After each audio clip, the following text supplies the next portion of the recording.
YS Venkatreddy.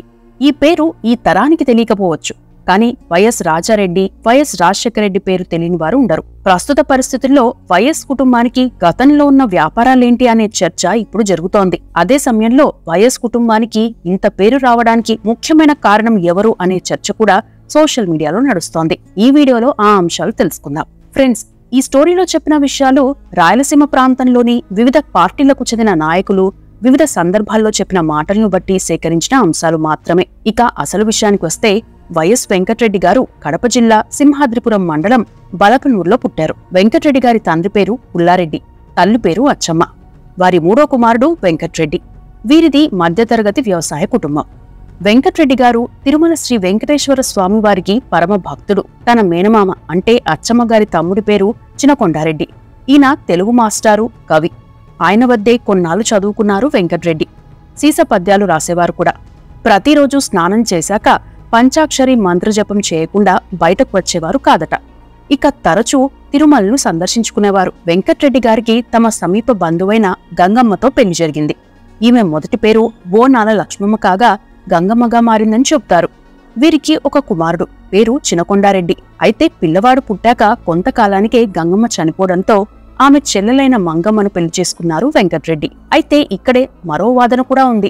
Lakshmamma గారు పుట్టింటికి వెళ్లిపోవడంతో పాటు ఆమె ఇక తిరిగి రారని చెప్పడంతో వెంకట్రెడ్డి గారు మంగమ్మను పెళ్లి చేసుకున్నారని కూడా చెబుతారు. వీరికి 8 మంది సంతానం. వారి పేర్లు కొండారెడ్డి, సుగుణమ్మ, ప్రభుదాస్ రెడ్డి, రత్నమ్మ, వైఎస్ రాజారెడ్డి, పురుషోత్తం రెడ్డి, మేరీ పునీతమ్మ, కమలమ్మ.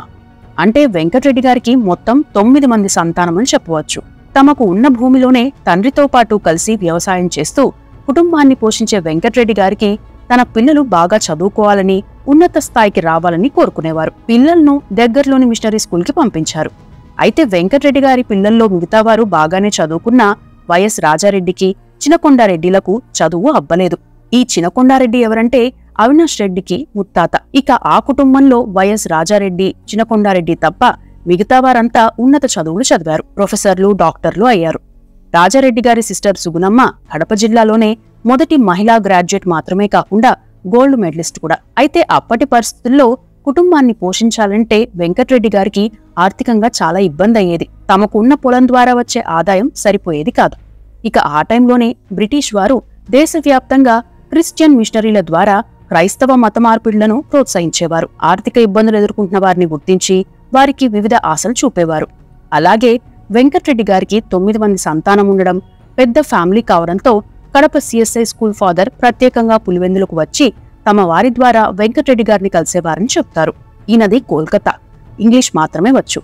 వేరే వారి సాయంతో ఆ ఫాదర్ వెంకట్రెడ్డి గారితో తరచూ మాట్లాడేవారు. పిల్లలకు మంచి చదువులు చెప్పిస్తామని, భూములు కూడా ఇప్పిస్తామని చెప్పారని, దీంతో వెంకట్రెడ్డి గారు మతం మారారని కొందరు నాయకులు చెబుతారు. అప్పట్లోనే బ్రిటిష్ వారు ఇచ్చిన డబ్బుతో 120 ఎకరాల భూమి కొన్నారని చెబుతారు. అది ఎంతవరకు వాస్తవమో తెలీదు కానీ ఈ అంశమైతే ప్రచారంలో ఉంది. అయితే వెంకట్రెడ్డి గారు మతం మారడంతో అప్పట్లో చాలా మంది వెంకట్రెడ్డి గారిని నిలదీశారు. గ్రామంలో ఉండలేని పరిస్థితి రావడంతో పులివెందులకు వచ్చారట. పిల్లలను కడపలోని సిఎస్ఐ స్కూల్లో చదివించారు. ఆ టైంలోనే నిజాం రాజు సీడెడ్ ప్రాంతాన్ని బ్రిటిష్ వారికి దత్తత ఇచ్చారు. అప్పుడే బ్రిటిష్ వారు బళ్ళారిలో మిలిటరీ కంటోన్మెంట్ ను ఏర్పాటు చేశారు. 100 మంది బ్రిటిష్ సైనికులు అక్కడే ఉండేవారు.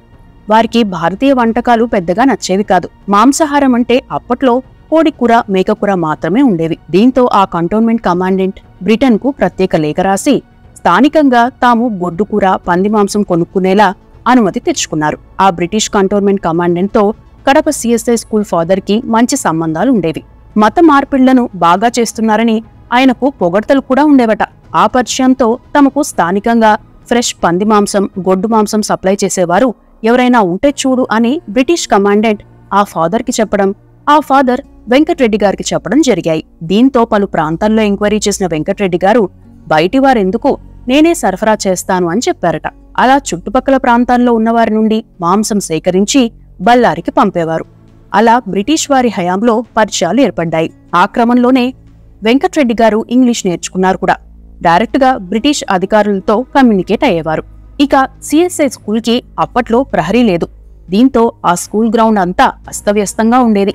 ఓసారి అక్కడికి వచ్చిన బ్రిటిష్ అధికారులు స్కూల్ కి ప్రహరీ కట్టించాలని చెప్పారట. ఆ వర్క్ కూడా వెంకట్రెడ్డి గారు చేయించారు. అప్పుడే కాంట్రాక్ట్ల విషయంలో ఐడియా వచ్చింది. ఒక రకంగా చెప్పాలంటే ఆ ప్రాంతంలో బ్రిటిష్ వారికి ఏ అవసరం వచ్చినా వెంకట్రెడ్డి గారి పేరు వినిపించేదని కొందరు నాయకులు వివిధ ఇంటర్వ్యూల్లో చెప్పారు. కొద్ది కాలంలోనే బ్రిటిష్ వారికి గొడ్డు మాంసం, పంది మాంసం సరఫరాదారుగా ఉండడంతో పాటు పెద్ద కాంట్రాక్టర్గా ఎదిగారు. పనిలో ఖచ్చితత్వం, వేగంగా చేయడం, క్వాలిటీ మెయింటైన్ చేయడంతో బ్రిటిష్ వారు కూడా తమ కాంట్రాక్ట్ పనులను ఈయనకే అప్పగించేవారు. బళ్ళారి గుంతకల్లు రైల్వే లైన్లో కొంత భాగం వేసింది కూడా వెంకట్రెడ్డి గారే. తాము కొన్ని దశాబ్దాల క్రితమే రైల్వే కాంట్రాక్టు చేశామని గతంలో వైఎస్ రాజశేఖర రెడ్డి అసెంబ్లీలో వ్యాఖ్యానించారు కూడా. అలా వెంకట్రెడ్డి గారు ఆర్థికంగా నిలదొక్కున్నారు. బర్మాలోనూ వ్యాపారాలు చేశారని చెబుతారు. అయితే వెంకట్రెడ్డి గారు ఏ వ్యాపారం చేసినా క్వాలిటీ మెయింటైన్ చేసేవారని చెబుతారు. అప్పట్లో కడప సిఎస్ఐ స్కూల్లో ఆయన కట్టించిన ప్రహరీ గోడ ఇప్పటికీ ఉందంటే నాణ్యత ఎలా ఉండేదో అర్థం చేసుకోవచ్చు. ఇక తమకున్న వ్యవసాయ భూమిలో చీనీ తోటలు వేశారు. మైసూర్లోని జోగ్ ప్రాంతంలోనూ పలు వర్క్లు చేశారు. ఇక రాజారెడ్డి గారికి చదువు అబ్బకున్నా తండ్రితో పాటు ఉండే వ్యాపార మెలకువలు నేర్చుకున్నారు. ఆ టైంలోనే రెండో ప్రపంచ యుద్ధం వచ్చింది. ఆ టైంలో ఇండియాలో ఉన్న యువకులు బ్రిటిష్ సైన్యం తరపున పోరాడాలి అనే ఆదేశాలు వచ్చాయి. తమ ప్రాంతంలో ఉన్న యువకులను కూడా సైన్యంలోకి పంపించాలని వెంకట్రెడ్డి గారికి చెప్పారు బ్రిటిష్ వారు. దీంతో తమ ప్రాంతంలోని పిల్లలను పంపాలంటే ముందుగా తన ఇంట్లో ఒకరిని పంపించాలి కదా అనుకున్న వెంకట్రెడ్డి గారు వైఎస్ రాజారెడ్డి గారిని పంపించారు. ఆయన్ను ఎయిర్ ఫోర్స్ సేవల వినియోగం కోసం మద్రాసు పంపించింది బ్రిటిష్ సైన్యం. అయితే అదే టైంలో జపాన్ బ్రిటిష్ ఇండియాను ఆక్రమించుకుంటుందనే ప్రచారం జరిగింది. అదే టైంలో మద్రాస్ హార్బర్ పై జపాన్ దాడి చేసింది. ఆ టైంలో అక్కడే ఉన్న రాజారెడ్డి గారు అక్కడి పరిస్థితిని చూసి అక్కడి నుండి ఎవరికీ చెప్పకుండా వచ్చేశారు. ఇంటికి తిరిగి వస్తే మళ్లీ బ్రిటిష్ వారు తీసుకెళ్తారనే భయంతో వేరే చోట ఉన్నాడని కూడా చెబుతారు. అయితే రెండో ప్రపంచ యుద్ధం ముగిశాకే ఇంటికి వచ్చారు. ఈయన ఇంటికి వచ్చాక సమీప బంధువైన జయమ్మతో వివాహం జరిగింది. వీరికి మొత్తం 6 సంతానం. వీరిలో పెద్ద కుమారుడి పేరు జార్జ్ రెడ్డి. ఆ తరువాత వైఎస్ రాజశేఖర రెడ్డి, వైఎస్ వివేకానందరెడ్డి, వి విమలమ్మ, సుధాకర్ రెడ్డి, రవీంద్రనాథ్ రెడ్డిలు పుట్టారు. ఇక రాజారెడ్డి గారు, చినకొండారెడ్డి గారు తండ్రి వ్యాపారాలు చూసుకుంటూ ఉండేవారు. ప్రభుదాస్ గారు క్రైస్తవ మత ప్రచారకుడిగా మారారు.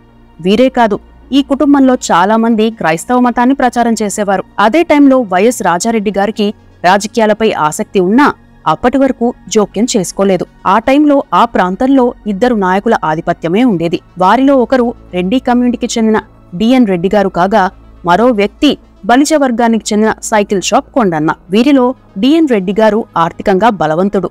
ఈయనకు బిన్ని మిల్స్ ఉండేవి, కాంట్రాక్టర్ కూడా. అయితే ఎన్నికల టైంలో ఆయా వర్గాల మధ్య పోరు కారణంగా చాలా మంది డిఎన్ రెడ్డికి సపోర్ట్ చేశారు. ఆ టైంలోనే డిఎన్ రెడ్డి గారి ప్యానెల్ నుండి చినకొండారెడ్డిని పులివెందుల సర్పంచ్గా చేశారు. వెంకట్రెడ్డి గారు 1957లో చనిపోవడంతో గ్రామాల్లోని వ్యవహారాలు చినకొండారెడ్డి, రాజారెడ్డి చూసుకునేవారు. అప్పటికే ఆర్థికంగా ఆ కుటుంబం స్థిరపడినా తరువాత నష్టాలు వచ్చాయి. దీంతో ఆర్థికంగా మళ్లీ ఇబ్బందులు పడాల్సి వచ్చింది. అయితే ఆర్థికంగా భూములు ఉన్నట్లు పైకి కనిపించినా కొన్ని వ్యాపారాల్లో నష్టాలు రావడం, స్వాతంత్ర్యం వచ్చిన సమయంలో ఆర్థికంగా దెబ్బతినడం, బర్మాలో చేసిన వర్క్స్ కి సంబంధించి డబ్బు రాకపోవడంతో ఆర్థికంగా ఇబ్బంది పడ్డారు. అయితే వైఎస్ రాజారెడ్డి గారు వెంకట్ నరసయ్య గారికి చెందిన బైరెటిస్ గనుల్లో భాగస్వామి అయ్యాకే మళ్లీ ఆర్థికంగా నిలదొక్కున్నారని చెబుతారు. ఇవి వైఎస్ వెంకట్రెడ్డి గారికి సంబంధించిన అంశాలు.